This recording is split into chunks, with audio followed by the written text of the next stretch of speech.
در ناحیه وسه بخشیده به استقبال جشن ملی نوروز خجستپای اکسیای تازگی دایر کرده شد. این چورابینی اکولوژی با پیشنهاد شعبه حفظ محیط زیست دایر کرده شده. در آن کارمندان تشکیلات مؤسسه ها و ساکنان محله ها اشتراک نمودند. مقصد از گذراندن چنین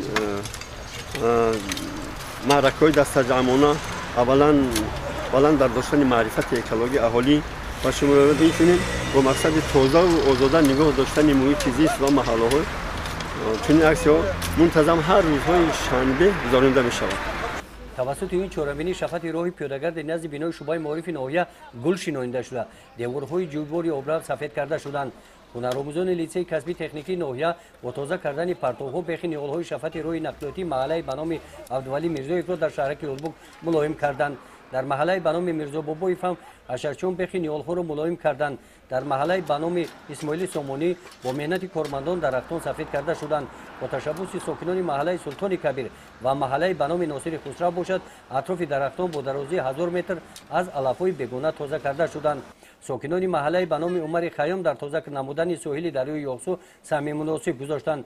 در سن حولی مؤسسه‌ها شعار و آویزه‌ها بخشیده به نوروز گواهی از آن می‌دهد که ساکنان ناحیه این جشن نیاگانمان را با استقبال گرم و صمیمی انتظار هستند.